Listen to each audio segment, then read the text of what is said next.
Imagine spacecraft venturing into the vastness of space for hundreds of years, fueled by an unassuming element that could redefine humanity's reach beyond Earth.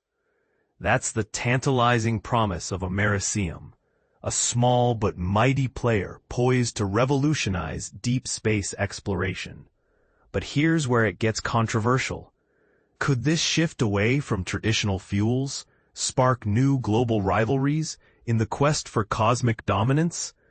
Back in 1977, the Voyager 1 and Voyager 2 probes blasted off into the great unknown, and nearly half a century on, they're still beaming back faint signals from the fringes of interstellar space.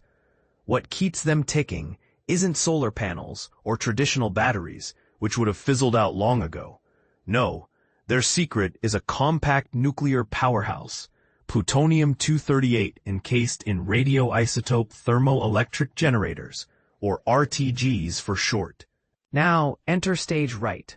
Americium, a fresh contender that scientists say could fuel explorations Spanning not just decades, but entire centuries.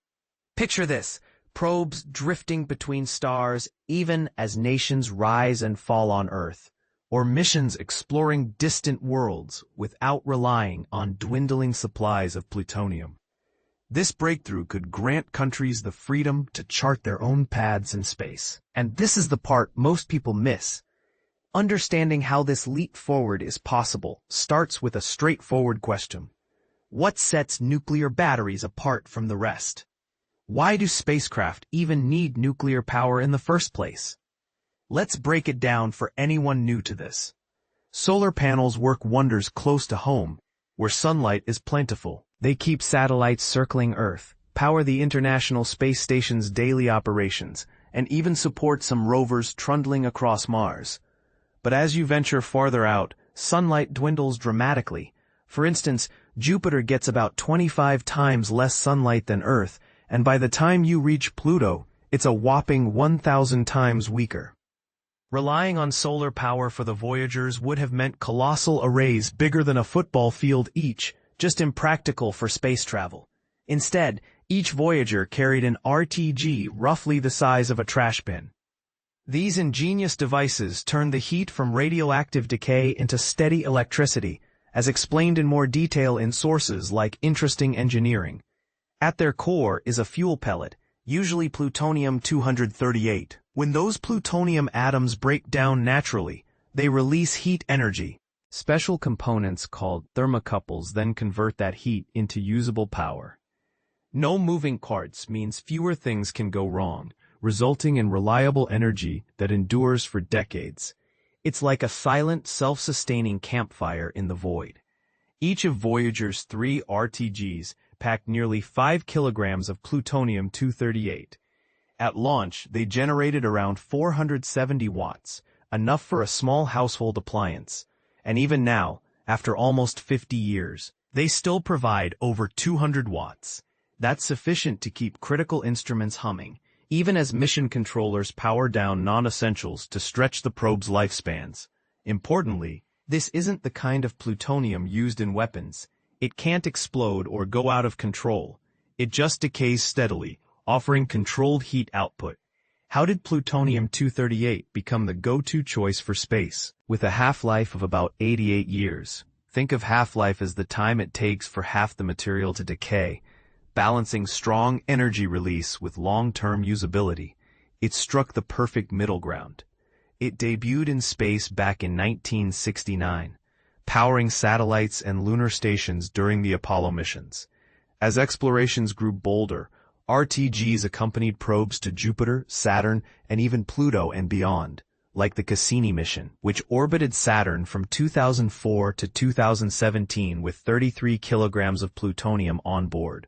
Without that RTG, Cassini couldn't have braved Saturn's icy, sun-starved environment for 13 years.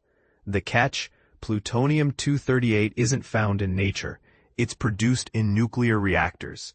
During the Cold War, the US and Soviet Union churned out plenty, but post-Cold War disarmament dwindled those reserves.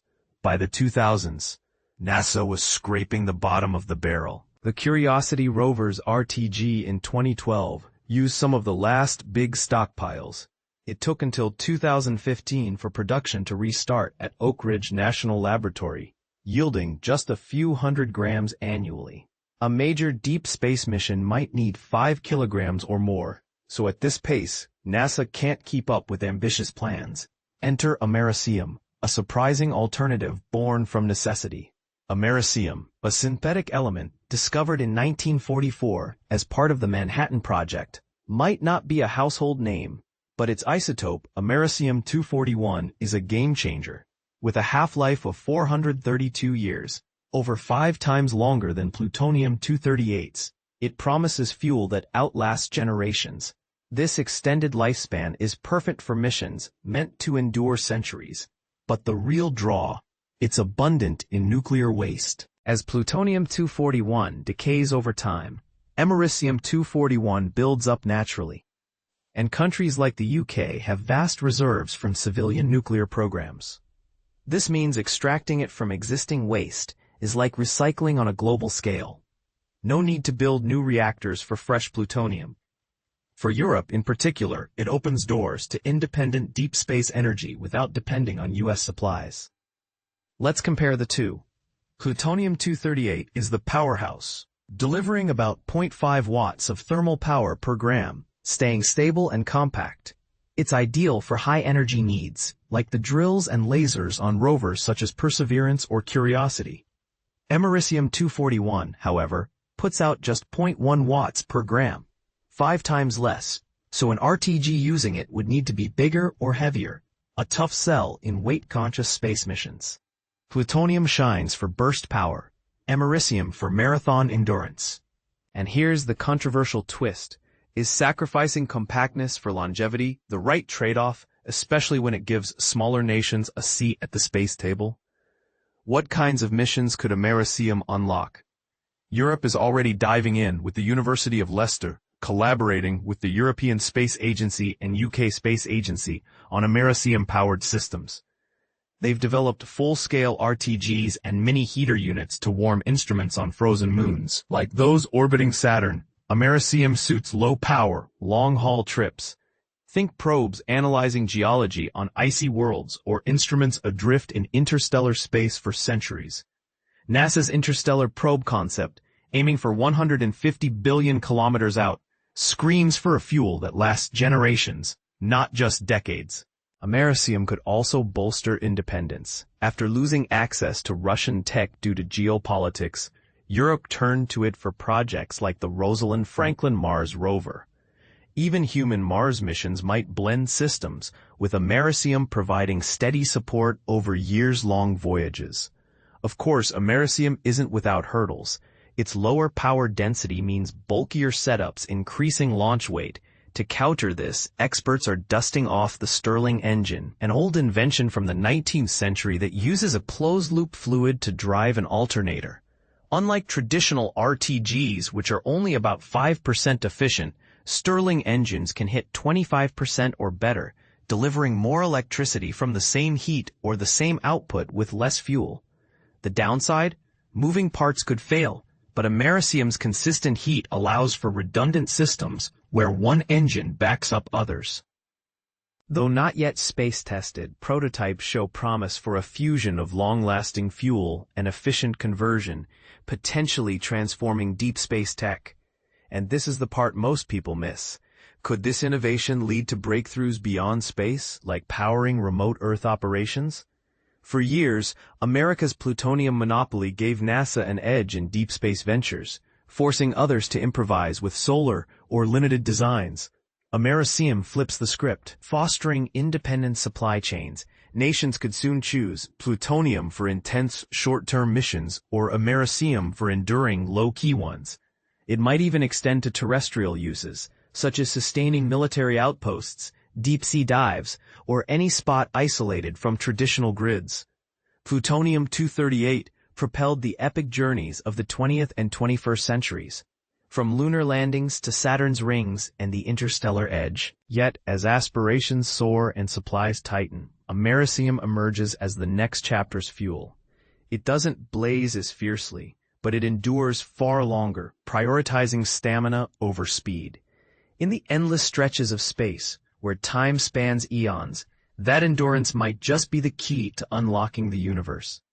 The very element lurking in your home smoke detector could one day energize star-bound explorers or submersibles probing alien seas. The cosmic race hinges not just on rockets and scopes, but on mastering the nuclear elements that keep missions alive long after liftoff. What do you think? Is Americium the hero we need for sustainable space exploration? Or does its lower power raise concerns about mission effectiveness? And on a broader note, could this fuel democratization lead to more equitable global space efforts? Or might it ignite new international tensions over resources? Share your thoughts in the comments. Do you agree, disagree, or see another angle? Let's discuss. Stay updated on engineering, tech, space, and science insights, delivered straight to your inbox daily. Kaif Sheikh is a dedicated journalist and storyteller who loves simplifying intricate topics into engaging narratives. His pieces explore tech, sustainability, geopolitics, and even fiction, with a background in journalism and mass communication from the Times of India and elsewhere. His perspective shifted after a life-altering event, emphasizing stories and the unspoken. Beyond writing, he balances myriad projects, always carving out time for reading, reflection, and embracing wonder.